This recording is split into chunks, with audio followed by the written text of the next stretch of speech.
The Royal Palace at Versailles, Louis XVI and Marie Antoinette in residence. Such decadence. Good luck, Numbskull. Ah, Shay. The final thing we have here. Prepare to meet royalty. Perhaps King Louis himself will grant you an honor. Why is it telling me about Leap of Faith right now? These breaches will get me into the king's chambers. Besides, I'm only here to see a business acquaintance. Yes, I heard a group of merchants would be here today. They might come see my scientific demonstration later. Will they now? They really should. They might learn something, though I wouldn't count on their being present. I take my leave. Thank you again, Master Franklin. Thanks, There's Benjamin. Charles and that damned box. So yeah, after we beat what was essentially the final boss of this game, like the final main mission, we were tasked with the mission of Shay might be spending the rest of his life tracking down that precursor box. And where he winds up doing so is here at the Palace of Versailles, wrapping up his story. Charles He tripped! That has to have been a bug. He tripped again! He got locked out! What the hell? Sorry, sir. The palace is closed to visitors at the moment. Please return tomorrow. So I'm supposed to be in a meeting right now. What? Then you should already be... What was that?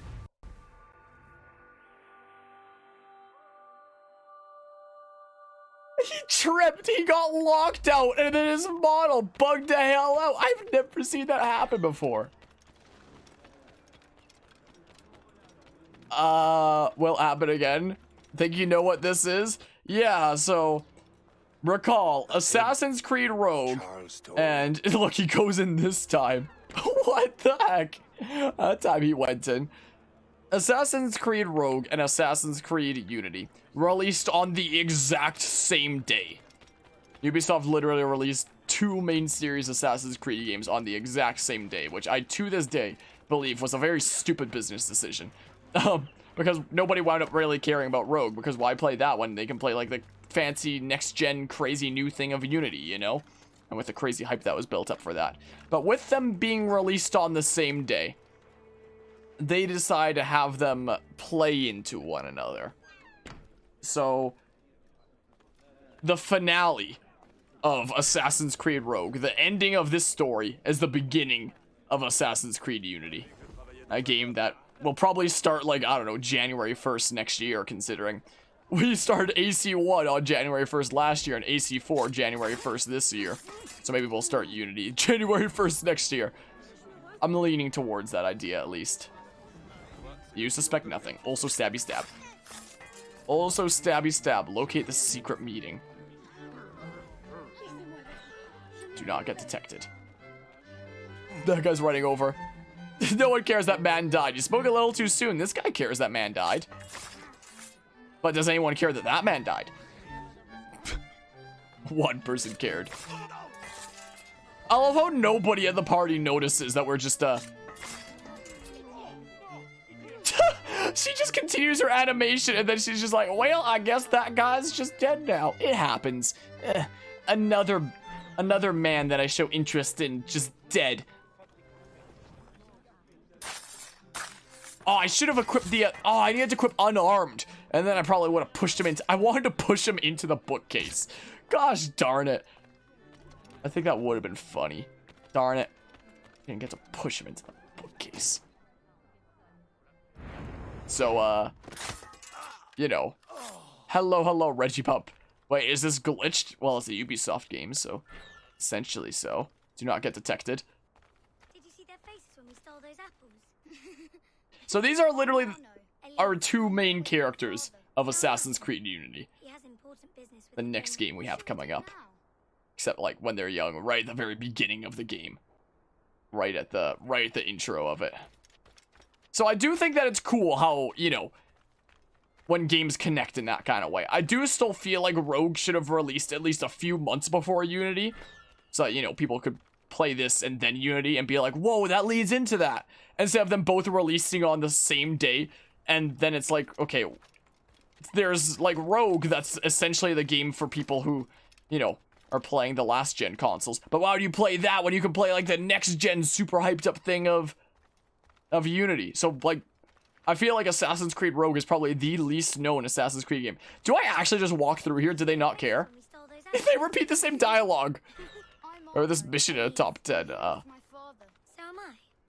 He has important business with the king. We're gonna play as you in the next game. Yeah, you. We're probably gonna start your game like early next year. Probably. We might do the whole January 1st thing. Probably. And that's when we're gonna play as you, kiddo. Yeah, you better laugh about it. You better look forward to it. Because we're gonna have a hella memey time if all these other Assassin's Creed adventures haven't been that. So you better look forward to you becoming our next protagonist, kiddo. Anyway, see you then. We'll see you again then. Don't worry. We'll see each other again during that. Everybody dies. Can I take out random other people while we're No, I can't. Would have been pretty funny though. Well, locate the secret meeting. Is that our secret meeting over here? Do not get detected. Gotta be super sneaky. Make our way over to the secret meeting. Sneak with me. You're sure Franchise is still one of the buggiest games in the franchise? Oh, absolutely. Assassin's Creed Unity on launch? Oh my goodness. There's a reason why I stopped playing like AC games right at launch after Unity. And like I did not play Syndicate at launch. I played it on sale like a year or two later. And I didn't even beat it.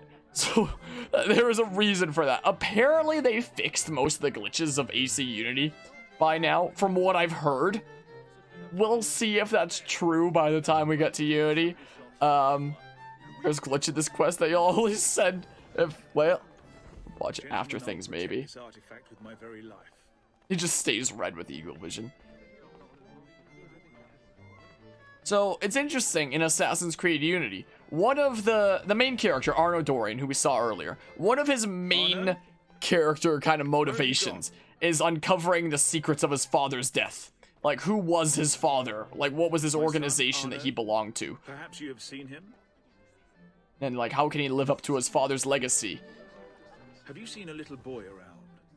I'm looking for And, my son. well, he never actually finds out who killed his father. But the answer is Shay. You're the traitor. I'm just finishing old business. Oh, Connor and his assassins. The American Revolution undid your Templar business. Then perhaps we shall start a revolution of our own.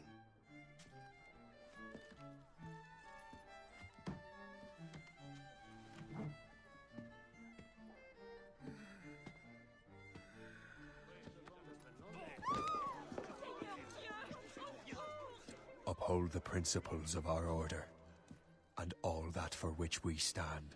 Never share our secrets, nor divulge the true nature of our work. Do so until death, whatever the cost. This is my new creed. I am Shay Patrick Cormac, Templar of the Colonial, of the American right. I am an older man now, and perhaps wiser. A war and a revolution have ended, and another is about to begin. May the Father of Understanding guide us all. I feel like, for whatever reason, I remember the eagle, the camera angle being different, like showing more stuff, like more of an overhead thing. I don't know if it bugged out or if that actually just is the thing where it's showing the sky. But yeah, that was Assassin's Creed Rogue, the one Assassin's Creed game where you play as a Templar instead of an assassin, and still the only game in this series to date where that's the case. So I do think it's fascinating how it plays into Assassin's Creed Unity at the end like that. Yeah, it's a weird kind of ending, honestly. It is kind of a weird ending. But I do find it interesting how it plays into AC Unity. But again, why did they release these two games on the exact same day instead of, you know, at least a little bit of space between each other. And, you know, Assassin's Creed Unity is a game that really needed more time, considering the state that it released in, you know? Like, my goodness. AC Unity really put a sour taste in my mouth for Assassin's Creed for a while after that. Also, my Doogie's over there. She's outside the Doogie cam. Maybe I'll ask her if she wants to come over here. It's my pleasure and privilege to welcome you up here today. Oh, goody. To you, numbskull. You proved yourself to be more than a simple research monkey. The data you extracted from Shay Cormac's memories has served us well. Shay's story is a message. One that says that when threatened, what an assassin truly wants isn't freedom, but order.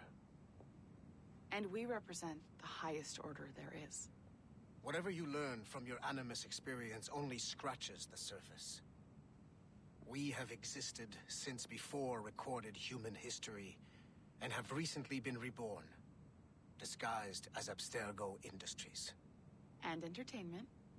You have crossed the threshold, and your eyes have been opened. You have seen the world for what it truly is. There's no turning back now. We got big plans for you. The Father of Understanding my eyes are up here. And for that, we are grateful. The test of your true worth begins now. And it begins with a choice. Two trains are traveling at each other. Now choose the correct answer, A, B, C, or D. Bright future will be all yours. Wait, that... she didn't lift it open at all. That was weird. Join us or die, essentially. Well. And now we get the AC Rogue main theme at the GG. I really love the main theme of Assassin's Creed Rogue. Anyway, during the credits of a game is typically when I give my full review of a game. And anybody that knows me knows that I always have like a soft spot in my heart for Assassin's Creed 4 and Rogue. Like, because Rogue is just like, you know, the next AC4 essentially. And who knows, maybe we'll get like another continuation of the style of naval gameplay with Skull and Bones, but that game's stuck in development hell and might never see the light of day, so who knows if that's ever coming out, you know. Turn this down a smidge here. This is what I'll do. But yeah, Mario Golf Season 5, yes. Yes then. So, AC Rogue. Let's start out with the gameplay. The gameplay of this game is really good. It is really fun. It basically took Assassin's Creed 4 and was like, let's do this exact same thing again, but let's like make it better. Like, instead of having the blowgun for darts, you now have an air rifle that also shoots grenades, which is honestly hella cool and way cooler than a freaking blowpipe, you know? You've got things like the puckle gun for rapid fire shots and being able to have like an actual direct aim thing from that, as opposed to the swivel gun from AC4. Like, it feels like an AC4 with gameplay improvements in a way, or like the ice ram and ability to charge without taking out every legendary ship like it was in AC4. Stuff like that. Like, gameplay wise, it feels like a slightly better version of AC4. And with a very different world. It's like, let's do AC4 again, but with a different world. Like, you have the whole massive city to explore of New York. You have the super cold frozen area of the North Atlantic, which is a really cool, fascinating place to explore, and you get to see all the cute penguins and stuff. And then there's the river valley. That's, you know, something more akin to what you'd see in something like AC3, as opposed to AC4, where it was, you know, the Caribbean kind of area. So you've got very different areas in this game compared to AC4. So, you know, anybody that's played AC4, it's like a nice change of pace of like stuff to explore as well. Like, it's not just more of the same kind of areas that you've seen in AC4, you know? Like, it's something new there. So I quite like that. The fleet I feel like is better than AC4 as well. Is there anything else really gameplay wise that's changed? I don't know. Gameplay wise, like, it's still a hell satisfying thing to go around collecting all the things, getting 100% in all the areas and exploring. Like, AC4 and Assassin's Creed Rogue are probably like one of my favorite pairs of games for like their open world exploration. Like, there have been very few games that, when I'm not playing them, feel like their world is calling out to me to explore them and collect more stuff. The games that have done that for me have been probably Breath of the Wild, Xenoblade Chronicles X, and Assassin's Creed 4 and Rogue. Like, I sometimes say that there's only 3 games that have done that, where it's like Breath of the Wild, Xenoblade Chronicles X, and Assassin's Creed 4. But I kind of group Rogue into that because, you know, they're kind of like a pair of games. Like, it's the same engine. Gameplay-wise, this is literally just like an enhanced AC4 in a way. So, I guess you could say 4 games that feel like they're calling out to me to be explored gameplay-wise. Music. I didn't really notice it a lot of the time. Like, the main theme of this game is really good. The main theme of this game is hella good. Apart from that, I don't know if I ever really noticed the music. Like, it was kind of the same in AC4, where I didn't really notice the music a lot of the time, but there were sometimes some themes that would stand out to me and be like, okay, that's, like, hella jamming and really sets things up well. For the most part, most of the music in this game is just like, okay, it gets the job done. I'm not going to remember, like, any of it later, but, you know, it's alright. It's okay. It's not like it was awful, but, you know, it's definitely not a game that I'll think of for soundtrack by any means. Story. I do think that it is intriguing that, you know, they elected to tell a story where you play as the other side, where in every other Assassin's Creed game you play as some assassin, whereas this is the game where you play as someone on the other side that used to be on the assassin side and changed on over. And I find that fascinating. I don't by any means think it was like a masterpiece of a story or anything like that. I think it's one of those stories that, how good it is basically, it's just like, okay, that was interesting. That was interesting and enjoyable, but nothing breathtaking, you know, is kind of how I feel. It was interesting and enjoyable, but not anything that's gonna knock my socks off, you know. So that was overall pretty alright. Both the story and music were kind of average. It had some fascinating aspects to it, the story of this game, and definitely some very enjoyable bits to it. But you know, it's not anything too crazy, but it's pretty alright. I enjoy it. I like the story of this game. I don't love the story of this game, but you know, I like it. It's alright. It's not too crazy, but it's alright, I guess, is essentially what's going on there. Oh, this theme is pretty good. Talk about the music. This is like standing out. I'm like, whoa, that's really epic. And with reviews of games, sometimes during the credits, I've started talking about like art style as an aspect. So like the art style and world of this, I guess, this was a very beautiful game, honestly. And like, props to them for making it work on the Switch. Like, when I played Assassin's Creed 3 on the Switch, that did not feel optimized at all for the Nintendo Switch. It was oh my goodness, what a mess AC3 on the Switch was. That could have also been just like the mess of Assassin's Creed 3 Remastered, the thing where they changed the lighting around and then pumped it out and called it Remastered and called it a day. But the Rebel Collection here actually felt like it was optimized for the Switch. Like, the world of AC4 and Rogue was still very beautiful on the Switch. I'm sure it would have been more beautiful if I played the PC versions, which I do own. We could have done that. But, you know, I cover a lot of Nintendo stuff on this channel, so I figured, oh, there's a Switch version of these games? Let's see how the Switch version plays out. Let's see what this is like. So that's why we're doing this. Every other AC game in the series we're playing on PC, but the America's Trilogy in specific is the Switch, just to see how the Switch handles these games. And honestly, like, it wasn't perfect. It definitely wasn't perfect, but for the most part, it actually felt like it was optimized to work on the Switch. And it worked pretty well on the Switch. Like, the frame rate wasn't the best at sometimes, like when we're boarding other ships, for example. But for the most part, this was still like a very breathtaking world to just look around and be like, oh my goodness, this is so beautiful. Like, there's a lot of people out there, mostly Pokemon fans, that'll be like, oh my goodness, it's not possible to make, like, beautiful graphics. So who cares if, like, graphics aren't that good? You can't make anything that looks like all that nice anyway on the Switch. This is a very, very beautiful world. This is a very nice looking world. Like, both Assassin's Creed 4 and Rogue are things that I have fond memories of. Just, like, exploring around on my ship, seeing some new areas I haven't seen before, maybe doing some plundering. Just staying up late at night doing that. for a good reason. And I feel like the Switch was able to capture that. So good on them. Seems like that's where they got the idea of how to make a Skyward Sword remake. What? That like, oh, the Switch can't do beautiful worlds anyway, so let's just do something hella quick instead of freaking actually flushing out the world and making it more beautiful. Like, I feel like this is a case, though, where it's like, okay, this probably looks basically like the originals did anyway, but done in such a way that the Switch can handle it, so good on them for doing that. So, when it comes to open world games out there, anybody that owns a Switch, I would still wholeheartedly, and I can turn the Doogie Cam back on again now, I would still wholeheartedly recommend the Rebel Collection, especially because, like, because these are old releases, they go on sale. Because they're old releases that aren't Nintendo, they go on sale.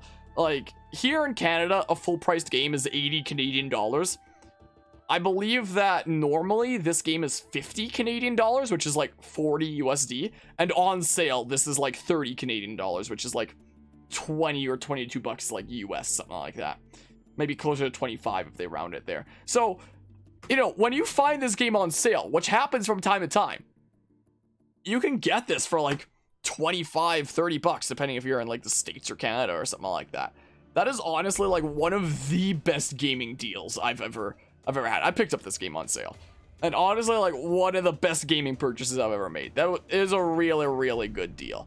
So anybody that's a fan of open world games, open world adventures, and has a Switch, I would honestly wholeheartedly recommend the Rebel Collection here, since it's both AC4 and Rogue together with all their DLC. These already insanely vast worlds that you can pick up like together for, you know, like 25, 30 bucks and just like explore around on your ship these beautiful worlds. So any fans of open world explorations and beautiful worlds and all that fun stuff and like 100%ing games by collecting a whole bunch of stuff, I would wholeheartedly recommend this game, honestly. Like, anybody that owns a Switch, well, one of the first games I'd recommend is, honestly, Assassin's Creed: The Rebel Collection. When it comes to PC, like, anybody that's on PC when it comes to these games, I would still be like, I absolutely recommend Assassin's Creed 4, and if you really enjoy that, then pick up Rogue, because if you really enjoy 4, then you're going to really enjoy Rogue as well, is the case.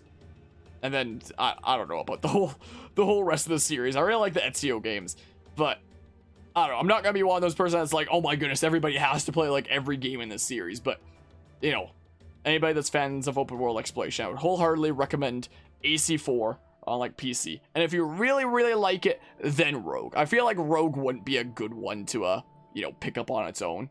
Might be a little bit stranger from that regard, but anybody that loves AC4 would love Rogue. And anybody that loves these kinds of games that owns a Switch should absolutely pick up the Rebel Collection. As for the future of this series, next up we have AC Unity. The game that kind of stopped me from playing Assassin's Creed for a long time because of the troubled launch and unplayableness of that game. Like, I dumped a lot of hours into Assassin's Creed Unity when it first came out just because of like my hype for it. But oh my goodness, what a mixed bag that was. So I'm a little bit worried about the next game we have in this series of Unity. Apparently, most of the glitchiness has been fixed since then. Like, since that was a 2014 game, and it's now 2021. It'll probably be 2022 by the time we start it.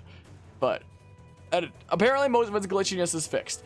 But, you know, again, that is the game that kind of gave me a little bit of a funny feel about Assassin's Creed. Also, the doggy's twitching in her sleep like crazy right now. You probably can't tell because her legs are on the side that you can't see. But she must be dreaming about like running or something like that. But yeah, some Pokemon fans can't believe that even though Mystery Dungeon and New Snap are on the same system, yeah, new freaking Rescue Team DX and New Pokemon Snap are beautiful games. They honestly are beautiful games. There are some graphical weird things about New Pokemon Snap. Like, in the hub, some Pokemon don't have shadows.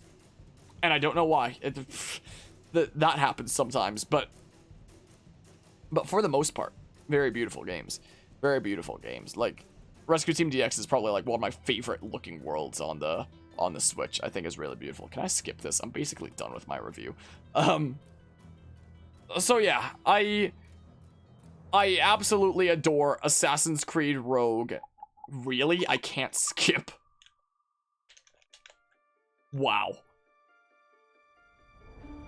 There is a complaint about the gameplay. unskippable credits. Like, I can pause. I can resume. I can quit. Don't know what it expects from me here.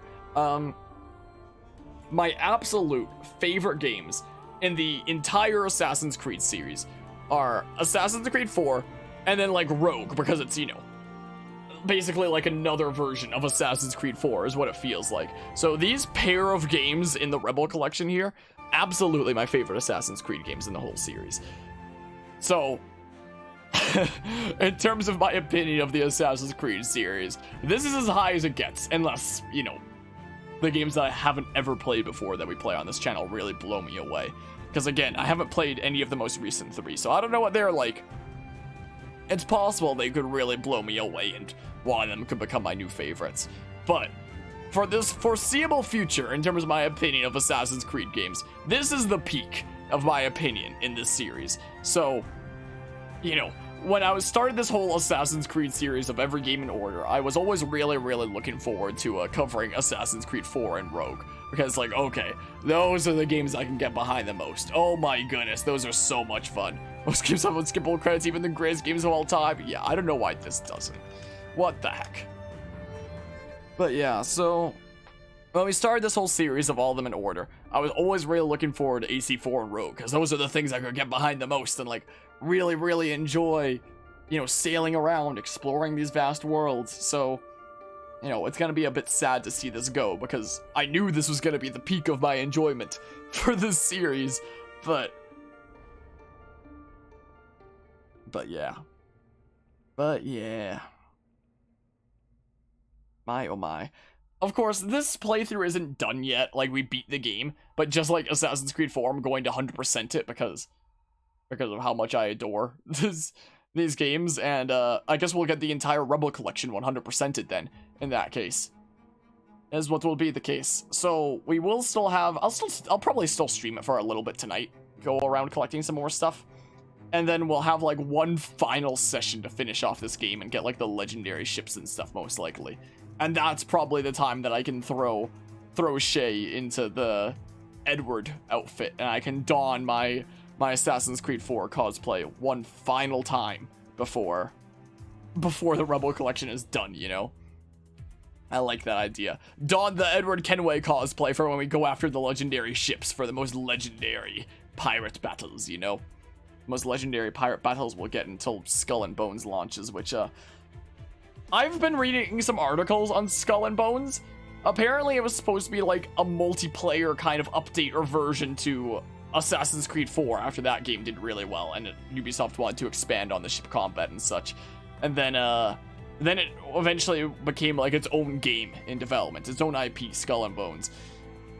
And then apparently for like the past 8 years, there's been like a lot of changing out, like major people influencing the project, and it's just been stuck in development hell, well, where apparently they'll like show something to the higher ups, and the higher ups will be like, no, we don't like the direction this is going. Kick off this person leading it and put somebody else on leading it. That's gonna bring it into an entirely different direction. So apparently 8 years of development later, they still don't know what their game is in terms of like, you know, who do you play as? What is your main objective? How does the economy work? Like, what are the ways you interact with the world? Like, they have like a whole bunch of assets and gameplay elements made, but they don't know how they're gonna use them apparently. So until that game releases, which might never happen, who knows, Assassin's Creed Rogue is like the most updated version of, you know, piracy kind of Ubisoft stuff. Until then, I guess. Like, this is the closest thing we're getting until then, is Assassin's Creed Rogue. Like, maybe it'll come out eventually. Apparently, a lot of Ubisoft devs working on Skull and Bones have been feeling like, just get the game out there, even if it's in an unfinished state, just so that we can, like, move on with our lives and work on something else after the past 8 years. And apparently, it must be very stressful for the developers on that project as well. Like, seeing so much that you're working on in a certain direction get thrown out, and now you have to work on this other thing, and then you go, like, really ham on that, and then that gets thrown out, and then you have to work on some other things. So if Skull and Bones ever does release, I will keep my expectations for it very low, because it sounds like it has had some of the most troubling developments I've ever heard about from a game. it just hasn't had direction and has constantly gone in a bunch of different directions. So until Skull and Bones releases, this is the best version of freaking Ubisoft ship combat exploration we're gonna get. Heck, even after Skull and Bones releases, this still might be the best version of that, because it sounds like if Skull and Bones does eventually release, like what kind of state is it gonna release in, you know? So yeah, it might be another Cyberpunk, is what that might honestly be. Like, I'm usually of the mindset where it's like, you should absolutely finish a game and then release it. Like, don't release it in unfinished state. But honestly, from what I've read about Skull and Bones and, you know, the mindset of the developers who have been losing their minds working on it over the past 8 years and have been stressed the hell out at seeing their work thrown down the drain time and time again. And, the fact that, like, several Ubisoft developers working on that project have left because of that. Like, they just couldn't take it anymore. While I usually would be like, finish a game and then release it, I kind of feel like, okay, maybe they should just release Skull and Bones, whatever state it's in, and then the people working on it can get back to working on something else, you know? Because it honestly sounds like hell, what developers are going through over there. So while I am usually of the mindset, finish a game, then release it, it sounds like Skull and Bones might never be finished. It might just always be going through, like, changing the creative lead over and over again and taking different directions over and over again. It might never be finished. So maybe it really would be better to just release it, whatever state it's in, and then the people working on it can just, you know, move on with their life working on something else. Maybe something that they could be more passionate about after the development hell that is Skull and Bones, you know? So, who knows? For now, AC Rogue is the best experience that we can get from Ubisoft for open world ship combat kind of craziness stuff. Maybe Skull and Bones will make the new best experience, or maybe it won't, because it sounds like a mess. Like, if they can turn Skull and Bones around and release it as like a good game, it'll be a miracle. From what it sounds like from the development, where after 8 years I don't even know what their game is, you know? So I know that there's like other games out there that are like open world ship combat exploration. Like, I've had people ask me to get into Sea of Thieves before, but maybe it's the kind of thing that I would like after really enjoying AC4 and Rogue. But at the same time, my game schedule is kind of crazy, and I look at Sea of Thieves, I'm just like, I might enjoy it, but like, yeah, it doesn't seem like the kind of thing that would blow my socks off by any means. I wouldn't know. I've never played it. It doesn't look like the kind of thing that would blow my socks off, so I've got other games to stream in the meantime, I figure. And I don't know if it's the kind of thing that would even have, like, a plot line, or if it's just, like, a multiplayer play with your friends kind of go around doing this kind of thing and grind around. So, I don't know. These credits go on for a while, don't they? I can't skip them. I cannot skip them, apparently. I got, like, nothing else to say in terms of Assassin's Creed Rogue. That's really, like, my full review and what things are looking like. I guess I can talk about the future of this series on the channel. Like, after we 100% this game, we'll have Assassin's Creed Unity. Then we'll have Syndicate. Then we'll probably do the Chronicles games. I've never played the Chronicles games before. They're like a spin-off series that are like 2D rather than 3D. Or it's like 2.5D, where it's like you go from left to right, but sometimes it does like a 90-degree turn and you go like that. So it's like 2.5D, I think they call it. These 2D AC games. So it'd be the first one of those that we played since those like awful Nintendo DS ones. I've never played them before. We'll see what they're like.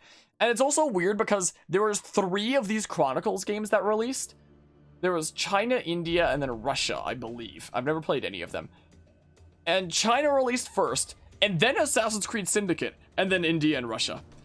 So I've thought about, like, do I want to cover them in order? Like, do Chronicles China, and then the next big main series title, and then the 2 other Chronicles games? Or do I just want to do the next big main series title, and then, like, the 3 Chronicles games in order? I might do either way. I'm honestly not sure. I've got low battery, apparently. Maybe I'll do it the way that they release, and then that gives me more wiggle room for, like, you know, taking breaks between things, between playthroughs, I guess, instead of feeling like I have to commit to, you know, a fell swoop of the Chronicles games, all 3 of them. So I'll swap out my controller here, in case. Is what I'll do. I'll plug in my Smash Ultimate one. Yeah. Let's see here. Let's see here. Change grip order.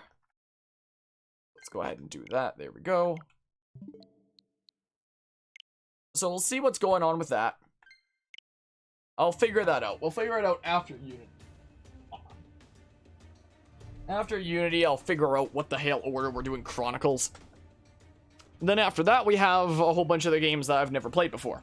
Of Origins, then Odyssey, then Valhalla. And we're caught up.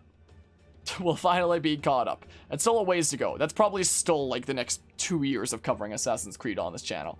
Because we're going to be like pacing ourselves, you know. So like, that's going to happen anytime soon. But that's the plans there. I was thinking about when I said I want to do every Assassin's Creed game in order. I found out that there are like some mobile apps that I've never heard about before. Something that you can't even get anymore without like super crazy workarounds. So I've decided like, okay, every game in order with the exception to the mobile apps. Like the mobile apps is the only thing we wouldn't be doing. But apparently there's some apps out there that I was originally planning on doing, but then I was like, you know what? Let's not. Actually, let's actually not do that. So there's that. We'll get there eventually. As I was mentioning at the beginning of this stream, games are in a weird state on the channel right now because at the time of streaming this, it's after midnight. It's the 31st of August. My first day back at university is tomorrow. So we'll see how that goes as things return to in-person classes. I might be busy. But we had a lot of games going on like just recently. Like we had Pokemon Platinum, but we finished that. We had the Metroid series to lead up to Metroid Dread, and we beat Metroid Fusion in just one sitting, and that was a-okay. We had Skyward Sword HD, and we beat that over on YouTube. We had Super Mario 3D World that has gotten to the point where we're doing as much as we're gonna be doing. Like it's not 100%ed, but we got like 98%, and we don't want to go around doing every single level with every single character to get 100% because you need to do that to get certain stamps to unlock the final thing and stuff. I don't know. It's a freaking weird situation. So we had a bunch of games going on, but now we're down to 2. Assassin's Creed Rogue and Dark Souls 2. And now we've gotten the credits during Assassin's Creed Rogue, and during the last session of Dark Souls 2 is when we beat that game as well and got the credits of that. We still have more to go for both these games, because I'm going to 100% this, and I'm going to do like all the bosses of Dark Souls 2. But there's really not a lot left for either of those games. So like, 2 I feel like is a good number of games to have going on at once, especially when I get like busy during university. So it's like, I don't have like a butt ton of games going on, but when I have the time to stream, I still have like the choice between 2 different games, you know? How long do these credits go on? What the hell? So I still have the choice there.